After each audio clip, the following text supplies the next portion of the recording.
Graduation పూర్తయిందా? ఎడ్+ తో dream career start చేయండి. జపాన్లో జాబ్, 2 లక్షల జీతం.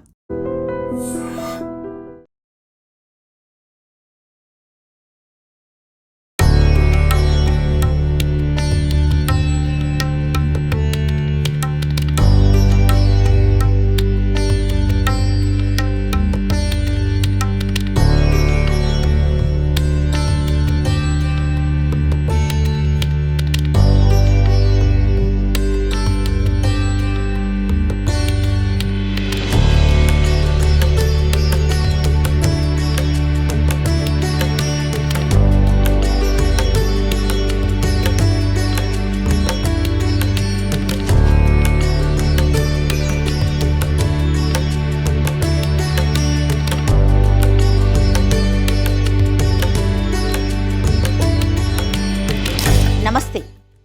ప్రకృతి అందం, దైవిక కాంతి ఒకచోట కలిస్తే ఎలా ఉంటుందో చూడాలంటే సూర్యోదయ సూర్యాస్తమ సమయాల్లో బిర్లా మందిర్ని సందర్శించాల్సిందే. తూర్పున భానుడు ఉదయిస్తున్నప్పుడు ఆ తొలి కిరణాలు ఈ తెల్లని పాలరాతి గోడలపై పడి ఆలయం బంగారు వర్ణంలో మెరిసిపోతుంది. ఆ సమయంలో ఆలయ ప్రాంగణంలో వినిపించే సుప్రభాతం, చల్లని గాలి మనల్ని వైకుంఠంలో ఉన్నామా అన్న అనుభూతిని కలిగిస్తాయి. ఇక సూర్యాస్తమయంలో అయితే ఆకాశం నారింజ ఎరుపు రంగుల్లోకి మారుతుంటే ఆ రంగుల ప్రతిబింబం మార్బుల్పై పడి ఒక అద్భుతమైన దృశ్యాన్ని ఆవిష్కరిస్తుంది. చీకటి పడుతున్న కొద్దీ విద్యుత్ దీపాల వెలుగుల్లో బిర్లా మందిర్ ఆకాశం నుండి దిగి వచ్చిన నక్షత్రంలా కనిపిస్తుంది. పైనుంచి చూస్తే హుస్సేన్ సాగర్ అందాలు, నగరం వెలుగులు ఒక మాయాలోకాన్ని తలపిస్తాయి. ఈ అనుభూతిని పొందాలంటే ఒక్కసారైనా ఆ సమయాల్లో ఇక్కడికి రావాల్సిందే. నేటి కాలంలో ఫోన్లు లేకుండా నిమిషం కూడా ఉండలేం. కానీ బిర్లా మందిర్లో లోపలికి ఫోన్లు, కెమెరాలు అనుమతించరు. సెల్ఫీలు, రీల్స్ లేని ప్రపంచంలో కేవలం దేవుడికి మీకు మధ్య జరిగే సంభాషణే ఈ ఆలయ ప్రత్యేకత. డిజిటల్ ప్రపంచానికి దూరంగా నిజమైన ప్రశాంతతను ఇక్కడ అనుభవించవచ్చు. ఇక చాలామందికి తెలియని విషయం ఏంటంటే ఈ భారీ ఆలయ నిర్మాణంలో ఎక్కడా కూడా సిమెంటు లేదా ఐరన్ వాడలేదు. కేవలం రాళ్లను ఒకదానితో ఒకటి అనుసంధానించే సాంప్రదాయ పద్ధతిలోనే ఈ అద్భుతాన్ని నిర్మించారు. ఇది ఆ కాలపు ఇంజనీరింగ్ స్కిల్కి ఒక నిదర్శనం.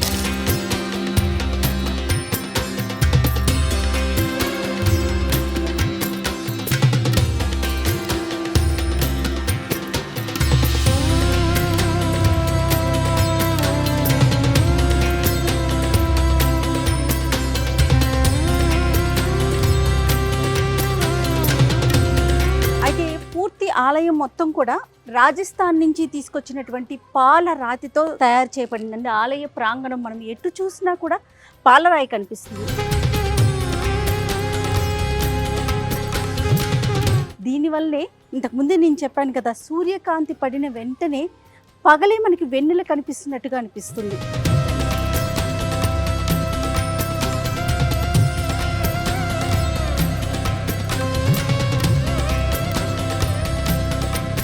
ఏ పూజ చేసినా మొదట గణపతిని మొక్కుతాం కదండి.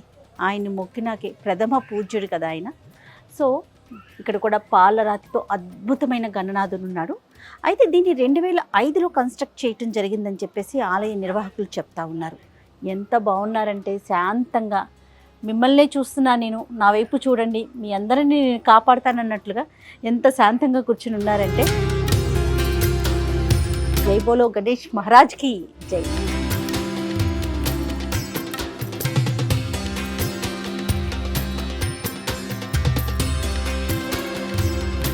బిర్లా మందిరానికి సంబంధించి చాలా విశేషాలు, వింతలు, మనకు తెలియని ఎన్నో విశేషాలు ఉన్నాయని చెప్పాను కదండి.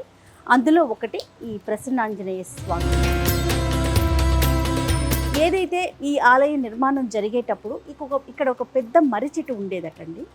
ఆ మర్రి చెట్టుకి చాలా సంవత్సరాలు అయిపోతున్నాయి, తొలగించేద్దామని చెప్పి దాన్ని తీసేటప్పుడు స్వయంభూగా ఈ ప్రసన్నాంజనేయ స్వామి దర్శనం ఇవ్వటం, సో స్వయంభూగా దొరికిన ఈ విగ్రహాన్ని ఇంకెక్కడా పెట్టకూడదు, ఇక్కడే దొరికింది కాబట్టి, ఇక్కడ లభించింది కాబట్టి ఇక్కడే ఉంచాలని చెప్పేసి ఇక్కడ ఈ మంటపాన్ని నిర్మించి ఇక్కడ ఈ ప్రసన్నాంజనేయ స్వామిని కొలువు తీర్చడం జరిగిందని చెప్పేసి చెప్తున్నారు. భక్తులంతా కూడా ముందు గణపతిని దర్శించుకుంటారు, ఆ తర్వాత ప్రసన్నాంజనేయ స్వామిని కూడా దర్శించుకుంటారు. ఈ ఆలయంలో ఇంకొక విశేషం కూడా ఉంది. అది ఏంటంటే సాధారణంగా ఏదైనా ఆలయాల్లో ఏ దేవుణ్ణైనా ఒక ప్రతిమని చూస్తాం, కానీ బిర్లా మందిర్లో ఉన్న స్పెషాలిటీ ఏంటంటే ఆంజనేయ స్వాములు ఇద్దరు మనకి ఇక్కడ దర్శనమిస్తారు. ఒకరు ప్రసన్నాంజనేయ స్వామి అయితే ఇంకొకరు మనకి మార్బుల్తో చేసినటువంటి హనుమాన్. ఒకసారి ఆయన్ని కూడా దర్శించుకుందాం. అంటే ఆలయాన్ని కట్టేటప్పుడు ఇది స్వయంభూగా వెలిసిన స్వామిని ఇక్కడ కొలువు తీర్చారు. తర్వాత ఆలయాన్ని నిర్మించేటప్పుడు ఇక్కడ ఇంకొక హనుమాన్ని నిర్మించడం జరిగింది.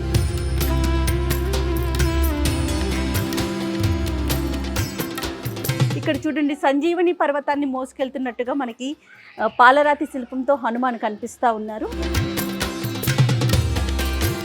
సో ఆలయంలో ఇద్దరు హనుమాన్లు, అంటే ఒకరు ప్రసన్నాంజనేయ స్వామి అయితే ఇంకొక హనుమాన్ను కూడా ఆలయ నిర్మాణం అప్పుడు నిర్మించడం జరిగింది. ప్రతిదీ కూడా మనకి పాలరాతి మంటపంతో నిర్మించడం జరిగింది. ఇక్కడ మనకి శివ పరివారం మొత్తం కనిపిస్తూ ఉన్నారండి. శివుడు, పార్వతీదేవి, అలానే గణపతి, అలానే సుబ్రహ్మణ్య స్వామి, అలానే శివుని వాహనమైనటువంటి నందీశ్వరుడు కూడా మనకి ఇక్కడ కనిపిస్తున్నారు. ఇక్కడ ఇంకొకటి అండి, సుబ్రహ్మణ్య స్వామిని కనుక మనం చూసుకుంటే ముందు 3 ముఖాలు, వెనకాల 3 ముఖాలు, అంటే పాలరాతితో అద్భుతంగా చెక్కబడినటువంటి అద్భుతమైన శిల్ప సంపద మనకి ఇక్కడ కనిపిస్తూ ఉంది. ఇక్కడ ఈయన్ని ఓంకారేశ్వరుడుగా పిలుస్తారు. ప్రతి ఒక్కరికి భక్తులు చల్లగా ఉండాలని దీవిస్తూ ఈయన ప్రశాంతంగా ఇక్కడ తన కుటుంబం మొత్తంతో శివ పరివారం మొత్తం మనకి ఇక్కడ దర్శనమిస్తూ ఉంది.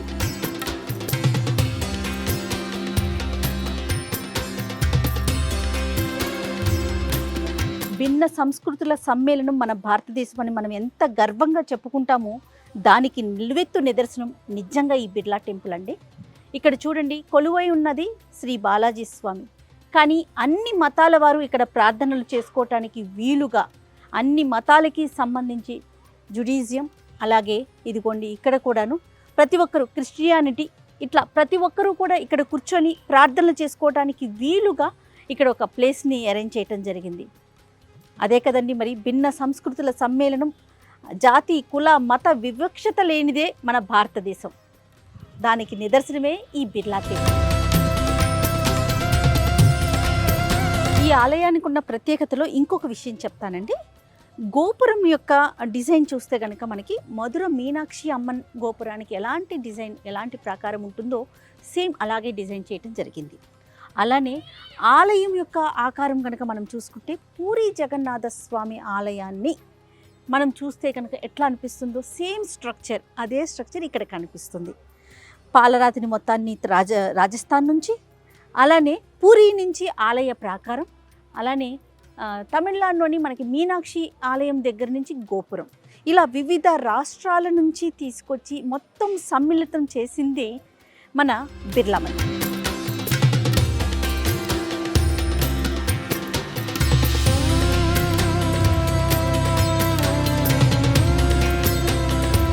So Birla Mandir executive officer Shyam Kothari గారు మనతో పాటుగా ఉన్నారు. ఈ ఆలయానికి సంబంధించి మరికొన్ని విశేషాలు మనం తెలుసుకుందాం. నమస్తే జీ. నమస్కారం. మీరు ఎన్ని సంవత్సరాల నుంచి ఇక్కడ పనిచేస్తున్నారు? కనీసం 18 years నుంచి అండి. ఓకే. ఎలా ఉంటుంది అంటే స్పెషల్ పూజలు ఏ రోజులు చేస్తారు? ఫ్రైడేకి అభిషేకం విశేషాలు ఏంటి? ఫ్రైడేకి అభిషేకం అవుతుంది. ఇంకా మన హిందూ ఫెస్టివల్ ఏమేమి ఉన్నాయి అన్ని ఫెస్టివల్లో ఇక్కడ విశేష పూజ అవుతుంది. ఇంకా గ్రహణంలో టెంపుల్ ఆబ్వియస్లీగా క్లోజ్ ఉంటుంది. గ్రహణం అయినాక శుద్ధి చేస్తాము. తిరుపతిలో ఏ రిచువల్స్ ఫాలో చేస్తారో అదే రిచువల్స్ ఇక్కడ ఫాలో చేస్తాము.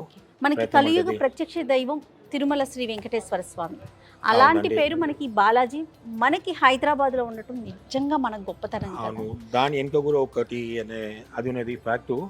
60s లో అందరికి మన తిరుపతి వెళ్ళేది అవకాశం లేకుంటుండే, కొద్దిగా కష్టం ఉంటుండే. సో జీపీ బిర్లా గారు అనుకున్నారు ఇక్కడనే ఎందుకు ఒక బాలాజీ గుడి కట్టకూడదు అని. ఆయనకు డ్రీమ్ లో వచ్చింది, ఇది కళలో వచ్చింది ఇది ఇక్కడనే ఒక బాలాజీ గుడి కట్టాలని. 66 లో పని స్టార్ట్ అయినది, గుడి కట్టేది 76 లో ప్రాణ ప్రతిష్ఠ అయినది. ఇంకా 26లో మేము ఇప్పుడు గోల్డెన్ జూబ్లీ సెలబ్రేట్ కూడా చేసాము. శభాష్.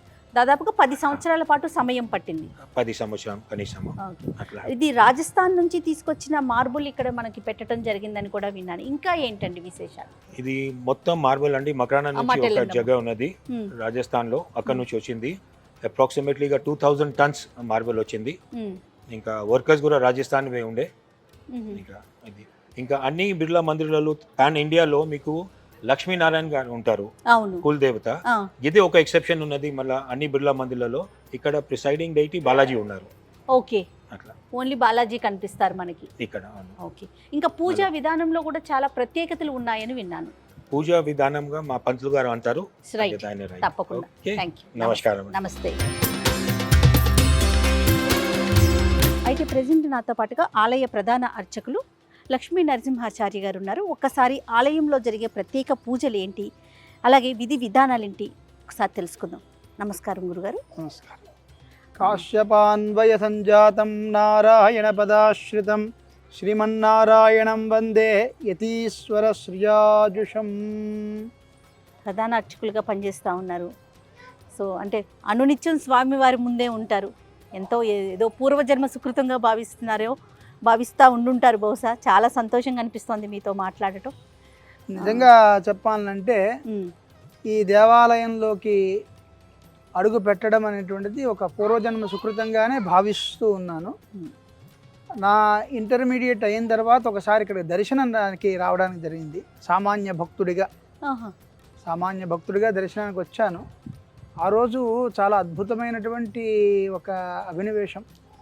స్వామివారిని చూడగానే చాలా అద్భుతంగా నాకు దర్శనం ఇచ్చారు. తర్వాత ఎప్పుడు కూడా నేను అనుకోలేదు ఇక్కడికి నేను ఒక ప్రధాన అర్చక స్వామిగా వస్తాను అని చెప్పి. ఈ అవకాశం ఎలా వచ్చిందండి? ఈ అవకాశం ఎలా వచ్చింది అంటే, మాకు తెలుసున్నటువంటి మా ఊర్లో ఉండేటువంటి ఒక గురువు గారి ద్వారా వచ్చింది.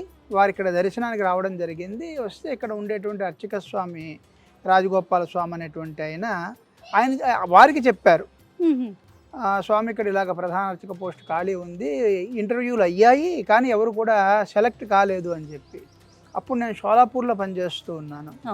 అక్కడి నుంచి ఇక్కడికి రావడం, వచ్చిన తర్వాత ఇక్కడ ఇంటర్వ్యూలో సెలెక్ట్ అయ్యి తద్వారా నేను ఇక్కడ ప్రధాన అర్చకుడిగా 2003 సెప్టెంబర్ నుంచి ఇప్పటి వరకు కూడా స్వామివారి సేవల్లో తరిస్తూ ఉన్నాను. అదొక భాగ్యంగా భావిస్తూ ఉన్నాను. ఇంకొక విశేషం ఏంటి అంటే, ఇక్కడ ఉండేటువంటి స్వామి అందరికీ కూడా అని చెప్పవచ్చు, ప్రత్యేకంగా నాతోటి మాట్లాడేటువంటి దైవంగా నేను అభినయిస్తాను. స్వామివారిని మాట్లాడేటువంటి స్వామిగా నేను అభివర్ణన చేస్తాను.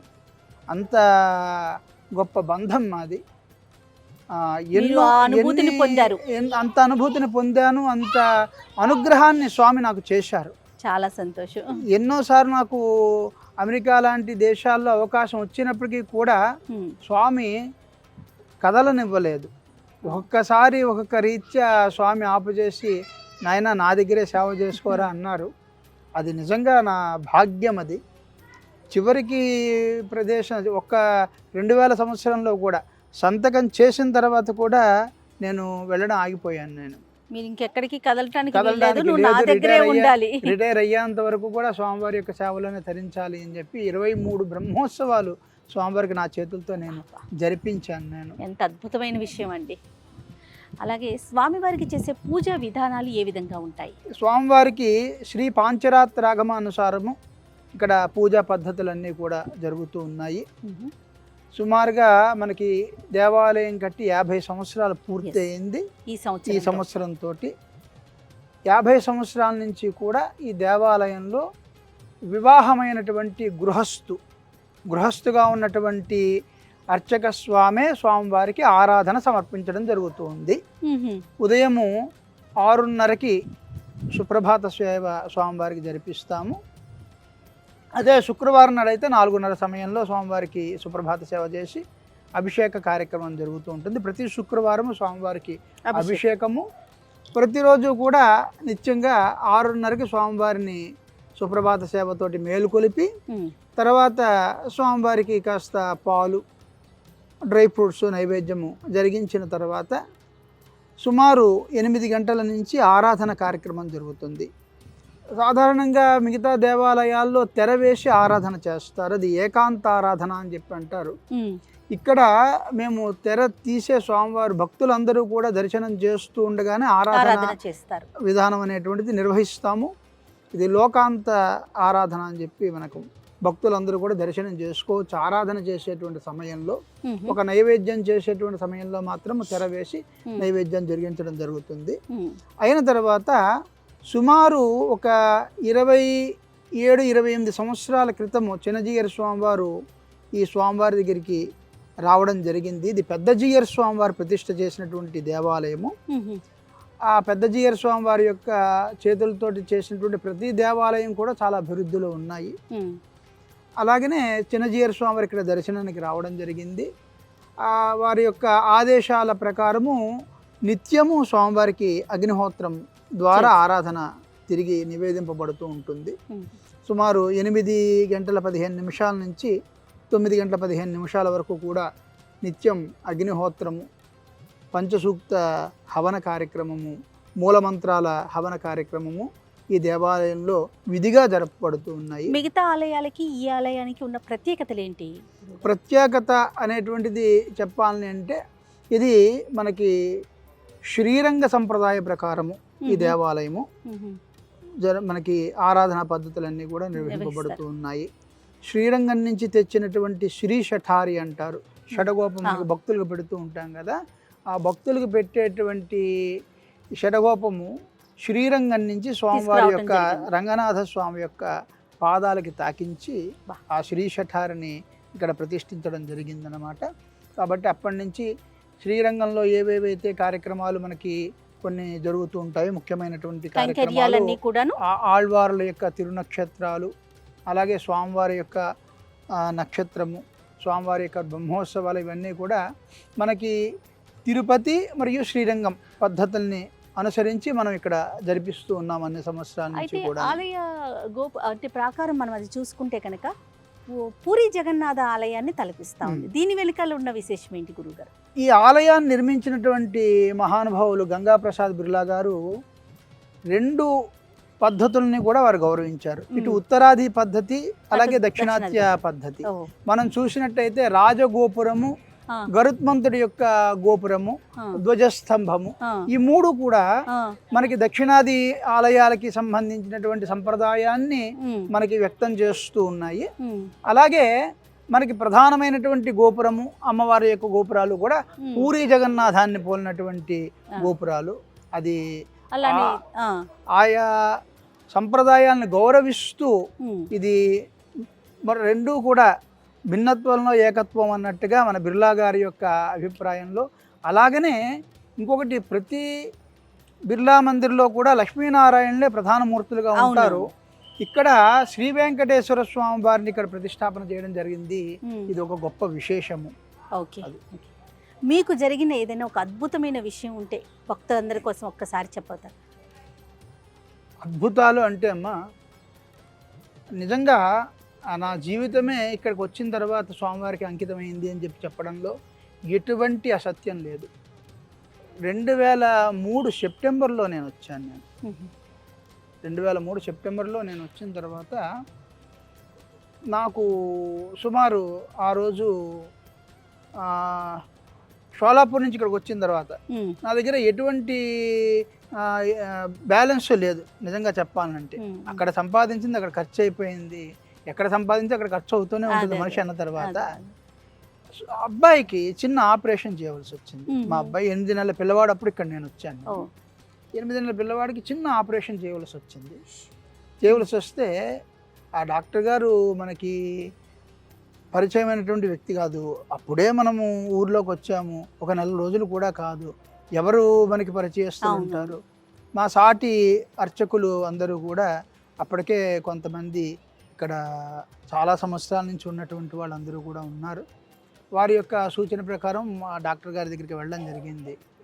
మరి స్వామివారే చెప్పారా అన్నట్టుగా ఆ రోజుల్లో సుమారు ఒక 10,000 రూపాయలు ఖర్చు అయ్యేటువంటి ఆపరేషన్ని వారు, స్వామి మీరు ఇప్పుడు ఏమి ఇవ్వక్కర్లేదు, మీరు ఎంత ఉంటే అంత ఇవ్వండి అని చెప్పి చేసిన తర్వాత నాకు ఎప్పుడో ఎవరో ఇవ్వవలసినటువంటి డబ్బులు సుమారు ఒక 6,000 రూపాయలు అతను పట్టుకుని వచ్చి మీకు ఇవ్వటం నాకు ఇవ్వడం జరిగింది. మరి అంతకంటే అద్భుతం ఇంకేముంటుంది. అలాగనే ఎన్నో విషయాలు వెంకటేశ్వర స్వామి మహిమ చెప్పాలని అంటే మా కుటుంబానికి ఒక ఇలవేల్పు నరసింహస్వామి, కానీ నేను పనిచేసినటువంటి ఏ దేవాలయమైనా సరే వెంకటేశ్వర స్వామిదే అయ్యడం. అందులో ఇక్కడికి వచ్చిన తర్వాత స్వామి 2005లో ఒకసారి డాక్టర్ నాగేశ్వరరావు గారని the Hindu temple of Atlanta దానికి చైర్మన్గా ఉండేవారు. వారు ఇక్కడికి దర్శనానికి రావడం జరిగింది. స్వామి మీ మంత్రోచ్చారణ అది చాలా చక్కగా ఉంది, మిమ్మల్ని తీసుకుని వెళతాను, మీరు రావాల్సిందే అనేటప్పటికల్లా ఎందుకునో మరి అది స్వామి మహిమానే చెప్పాలి, నేను వెళ్ళడం జరగలేదు. అది ముందే చెప్పారు. అలాగనే ఎన్నో రకాలైనటువంటి అనుభవాలు స్వామి ఆరోగ్యరీత్యా రీసెంట్గా ఆరోగ్యరీత్యా కూడా నాకు కొన్ని ఇబ్బందులు ఏర్పడ్డాయి. ఇబ్బందులు ఏర్పడ్డప్పుడు నేనున్నాను అని చెప్పి స్వామి మరి ఈవేళ తిరిగి 50 సంవత్సరాల కార్యక్రమాన్ని మన చేత చేయించుకోవడము అంతే కదా. అలాగనే జరిగినటువంటి బ్రహ్మోత్సవానికి జస్ట్ ఒక 20 రోజుల ముందరే నేను కొద్దిగా అనారోగ్యానికి గురి కావడము, వెంటనే మరలా ఆ స్వామి నా చేత బ్రహ్మోత్సవాన్ని జరిపించడము, ఇవన్నీ కూడా స్వామి యొక్క మహత్తుగానే చెప్పచ్చు.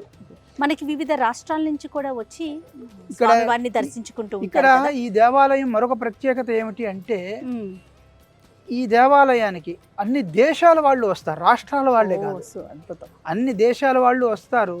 కింద నుంచి పై వరకు కూడా మేము ఎటువంటి రుసుముని కూడా వసూలు చెయ్యం. మేము ప్రధానంగా చెప్పాలంటే ఒక అర్చనకి ఇంత, లేదంటే ఒక అభిషేకానికి ఇంత, ప్రతి దేవాలయము కూడా ఒక కమర్షియల్గా వెళ్ళిపోతూ ఉంటుంది. కానీ మా బిర్లా గారు మహానుభావులు వారు, మా బిర్లా గారు భగవంతుడు అందరికీ కావాల్సినటువంటి వ్యక్తి అనేటువంటి ఉద్దేశంతో ఏ మతస్థుడైనా దర్శించుకోవచ్చు. అందుకే కదా సర్వమత సమ్మేళనంగా మనము ప్రదేశాన్ని కూడా ఏర్పాటు చేయడం జరిగింది. అది బిర్లా గారి యొక్క ఔన్నత్యానికి ఒక నిదర్శనం. ఇది ఇంకొకటి, విదేశాల వాళ్ళు కూడా వచ్చి స్వామివారి ముందర అలా ధ్యానంలో నిమగ్నం అయిపోతారు. ఆ స్వామివారిని చూడగానే అంత ఒక అద్భుతమైనటువంటి దర్శనం మనకు గోచరిస్తూ ఉంటుంది. ఇంకొక విషయం గురుగారు, సాధారణంగా ఒక్కొక్క ఆలయానికి ఒక్కొక్క ప్రత్యేకత ఉంటుంది. పలానా ఆలయ దర్శనం చేసుకుంటే మనము అప్పుల బాధలు తీరుతాయని, సంతానం లేని వారికి సంతాన ప్రాప్తి కలుగుతుందని. అట్లాగే మన బాలాజీ స్వామికి, మన బిర్లా టెంపుల్కి ఎలాంటి ప్రత్యేకత ఉంది? ఇక్కడ ప్రధానంగా విద్యార్థులు చాలామంది వస్తూ ఉంటారమ్మా. విద్యార్థులు వచ్చినటువంటి వాళ్ళు వారి యొక్క హాల్ టికెట్ స్వామివారి దగ్గర పెడుతూ ఉంటాము.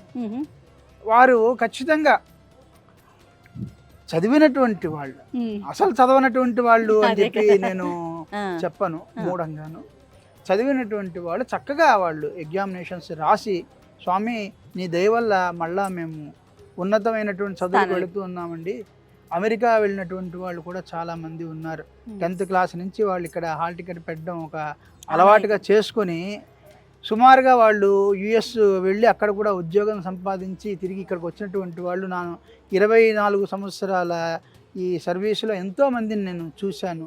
చిన్నప్పటి నుంచి కూడా పెద్ద అయినటువంటి వాళ్ళందరినీ కూడాను. మరొకటి, మనకి ఎవరైనా సరే ఏది కోరినా సరే స్వామి మనకి అనుగ్రహిస్తూ ఉంటాడు. భక్తాభీష్ట ఫలప్రదుడు అని చెప్పి స్వామివారికి మేము కీర్తిస్తూ ఉంటాం. మేము ప్రతి అర్చన కూడా స్వామివారికి చేసిన తర్వాత భక్తాభీష్ట ఫలప్రద స్వామినే నమః అని చెప్పి ఆ స్వామివారిని మేము వేడుకోవడంతో పాటుగా, అంటే స్వామి నువ్వు ఏది జనాలు అడిగితే దాన్ని ఇవ్వయ్యా అని చెప్పి ఆ స్వామివారికి ఏ పూజ చేసినా కూడా చివరికి ఆ స్వామిని అర్పిస్తూ ఉన్నాం అన్నమాట. చాలా సంతోషం గురుగారు, నమస్తే.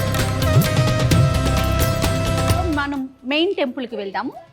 మెయిన్ టెంపుల్కి ఇటు దారి.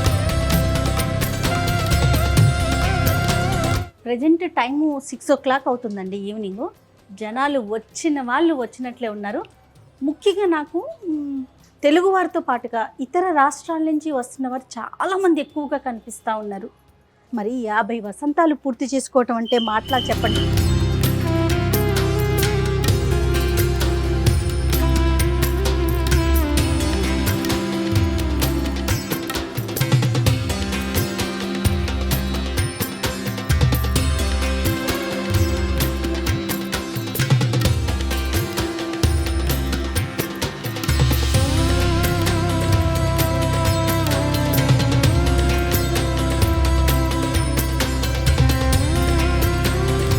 ప్రశాంతంగా ఎంత అద్భుతంగా అనిపిస్తుందో చెప్పనండి.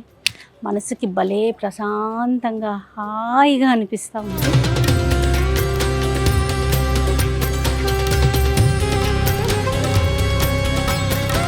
సాధారణంగా తెల్లటి వస్తువుని చూడగానే, తెల్లటి వస్త్రాల్లో చూడగానే అంటే మనకి మనసుకి ఒక ప్రశాంతత అనిపిస్తుంది కదా.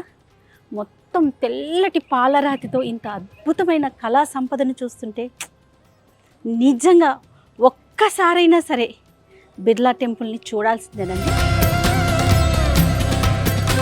ఆలయం మొత్తం కూడా దశావతారాలని పెట్టడం జరిగింది. వరుసగా ప్రతి చోట కూడా దశావతారం, ఒక్కొక్క అవతారాన్ని ఇక్కడ చెక్కటం జరిగింది.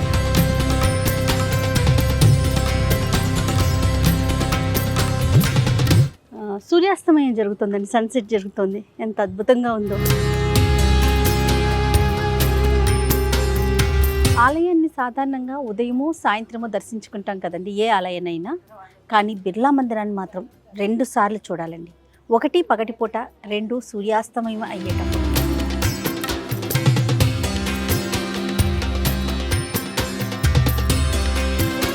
పగటిపూట ఆ ఎండలో సూర్యకాంతి పడేటప్పుడు దగ తెల్లటి పాలరాతి కట్టడం కదా, ఎంత అద్భుతంగా ఉంటుందో. అదేవిధంగా సాయంత్రం కూడా పండు వెన్నెల్లో, అంటే సూర్యాస్తమయం అవుతున్న సమయంలో కనుక చూస్తే అసలు మాటల్లో చెప్పలేం. అది నిజంగా అనుభవించి తీరాల్సిందే. అదే అనుభూతిని నేను, నా టీం అంతా కూడా పొందుతూ ఉన్నాం. అత్యద్భుతమైన శిల్పకళా సంపద మన ఈ Birla Mandir. Hello, namaste. Hello, namaste. Good evening. Namaste. You are from? So I'm half Greek, half Egyptian, but I live in Abu Dhabi. Okay. And my friend here, Okay. I'm from Japan. Oh. we both live in Abu Dhabi. What is the yes. experience in temple? So it's actually my first time and her first time in Hyderabad, Okay. and my first time in India. So for me, visiting sacred places such as this temple, Birla Temple, is just mind-blowing. It's so beautiful, so different from what I'm used to. Okay. So coming to this temple, I feel like I've already received the blessings from the gods here, and even my Oh, friend super. says the same thing. So we feel the energy, the positive energy here. Okay. So okay. yes, but what we were really outstanded by was this gentleman here. Okay. So we approached him and just asked him for his name and who he is, and he Oh. told us that he's the head priest of this temple. So it's our honor to meet you. Right. Yes. Thank you. Thank you. Yes. Nice talking to you. Thank you. Yes. Namaste. Nice talking to you too. Namaste. Hello అండి. Hello అండి, పేరు? సుధా అండి. Okay. ఎక్కడి నుంచి వస్తున్నారు? కర్ణాటక అండి. కర్ణాటక నుంచి వస్తున్నారా? సూపర్. ఇంతకు ముందు వచ్చారా టెంపుల్ కి? మై బోర్న్ అండ్ బర్త్ ఇక్కడే అండి, హైదరాబాద్. ఆహా. ఆఫ్టర్ మ్యారేజ్ అక్కడ సెటిల్ అయ్యి. ఓకే. ఫస్ట్ టైం రావటం? లేదండి, ఒక 3-4 టైమ్స్ వచ్చాను. చిన్నప్పుడు వచ్చాను, ఓకే. ఓకే. చైల్డ్హుడ్ లో వచ్చాను. ఇప్పుడు ఫస్ట్ అంటే ఒక ఫీలింగ్ ఉంటుంది మనకి కదా, పాజిటివ్ వైబ్స్, పాజిటివ్ వైబ్స్ వస్తూ ఉంటాయి కదా. ఎట్లా అనిపిస్తూ ఉంది? చాలా హ్యాపీగా ఉంది మేడం. ఓకే. ఓకే. చిన్నప్పుడు వచ్చేవాళ్ళం అనమాట. ఎప్పుడైనా మా స్కూల్లో లుమ్ని పార్క్ ఇలా ఇట్లా temple తీసుకొచ్చేవారు ఎక్స్కర్షన్ అలాగా. వీక్లీ ఉంటాయి కదండి, ఇయర్లీ వన్స్. అవునవును. అలా తీసుకొచ్చారు. వచ్చినప్పుడు హ్యాపీ ఫీల్ అయ్యారు. చిన్నప్పుడు కదా, మెట్లు ఎక్కడం కూడా మాకు బాగుండేది, ఫాస్ట్ ఎక్కేసాము. ఓకే. ఇప్పుడు కొంచెం ఎక్కడానికి కొంచెం ఇబ్బంది ఇబ్బంది. సో మ్యారేజ్ అయిపోయినాక అయిపోయాక మా బాబుని తీసుకుని వచ్చాను. ఓ గ్రేట్ గ్రేట్. చాలా సంతోషం అండి. నమస్తే. నమస్తే అండి, థ్యాంక్ యూ.